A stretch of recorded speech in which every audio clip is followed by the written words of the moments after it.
Welcome to the Garden Planner. In this video I'm going to demonstrate the main features so that you can quickly see how to get the most from the app. Here's my first garden plan. I can zoom in or out of the plan by using the mouse scroll wheel or by pinching to zoom on a device with a touch screen. Or I can use the zoom buttons on the toolbar. If I want to move around the plan, I can just drag any background area, including the grey area around the edges. Now let's add a plant. In the Drawing Tools area here, I can scroll down to find the plant that I want, or I can type. In this case, I'm picking lettuces. Now I don't drag the lettuces from the left-hand side into the plan. Instead, I click once to select them and then move to where I want the lettuce. I can either click once to place a single plant here, or I can drag out a row of lettuces. You'll see that as I drag out the row, it's correctly spacing the lettuces to see how many will fit into that area. Once I've positioned the lettuces, I can then use the round handles to change the direction of the row or length of it, and the square handles at the edges to actually convert it to a block of lettuces like that. Now let's add a pumpkin. I click once to pick it up and move to where it's going to be. You can see that it has a different coloured circle around it, which indicates which plant family it belongs to, in this case the squash family. The background area shows how much room it requires to grow well. It's clear that the pumpkin needs a lot more space to grow than the lettuces, so I can avoid growing it too close by not overlapping the coloured areas. If I change my mind, I can just use the undo button. Typically, when designing a garden, we'll start by drawing out the beds and adding other garden objects. We can switch from plants to shapes, text, or garden objects here. I'm going to add some raised beds to my garden. I click once to select the raised bed, move and click to place it on my plan. I can then resize it using the handles at the corners.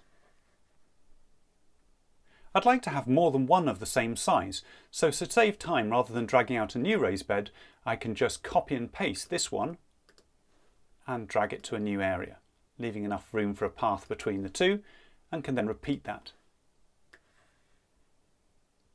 Of course, you don't have to use raised beds, and the garden planner is equally useful if you're simply planting directly into the ground. In that case, the line and shape tools will be particularly useful for drawing the boundaries around your growing area. Some garden objects are drawn out like lines. For example, if I add a path, it doesn't show until I actually start dragging it out like this. Similarly with bean supports. They don't show until I start dragging the support along the bed like this. Let's fast forward to where I've created the layout of my plan. Using the Show More button on the filters enables you to see plants that are just easy to grow or tolerant of partial shade conditions. I've added a bean trellis to my plan, so let's add some beans to that. I'm going to pick up pole or climbing beans and drag out a row, and as I do, it spaces them correctly, and another row on this side. Once I've added the plants, I can reposition the labels just by dragging them. Labels can also be switched off in the settings. If I want to know more about a plant, I can just click or tap the information button to get a full guide to how to grow it well. At the end of the trellis, I'm going to add some cucumbers.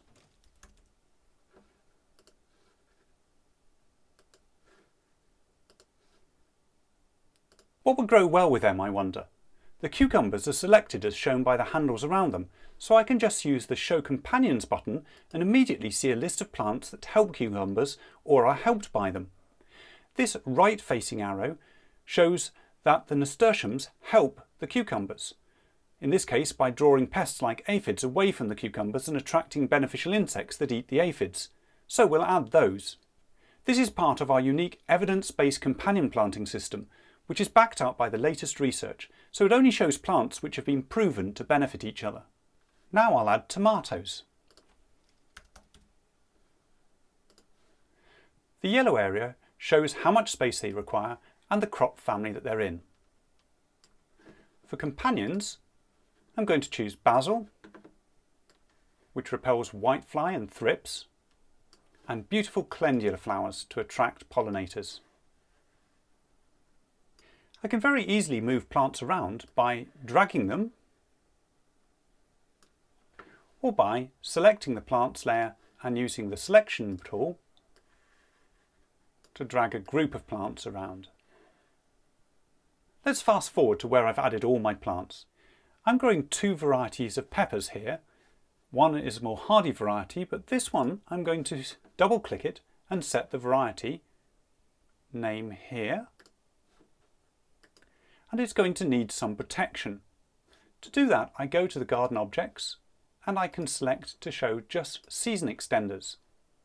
If I scroll down the list, I'll find that there are row covers, and I'm going to add a row cover over those to protect them from the cold, like that. I can now click the Plant List tab to see a schedule of the year. This is personalised to my area using climate data from local weather stations. Here I get a complete summary of how many seeds or plants I need, what the recommended spacing is, and crucially, when seeds need to be started indoors or under cover, that's shown by the blue bars, when they can be planted or sown outside, which is shown by the green bars, and the possible range of harvest dates, depending of course on the weather and the variety I've chosen, shown by the orange bars. If you live in an area with very hot summers, the plant list will look different, and cool season crops like lettuce will be split into separate spring and autumn planting times, whereas heat-loving crops will be grown right through the summer. Notice that the garden planner knows that we placed a protective row cover over some of our peppers, and because of that, it has shown that they can be planted earlier and harvested later as well. To keep me on track, the garden planner will send me personalised planting reminders by email twice a month, listing the plants from my own plans for the current year that can be sown or planted in my location. If I was starting a garden from scratch, the Parts List tab shows all the materials I need to build it, and it will even calculate the length of any fencing or irrigation tubing that's been placed on the plan. If I want to grow more than one crop in the same place at different times of the year, I just double-click the plant on the plan and set its in-ground dates. For example, this lettuce will be harvested by the end of June, so I double-click it, check the box for in-ground dates and mark when it's going to be in the ground, and then click Done, and the same for the other row.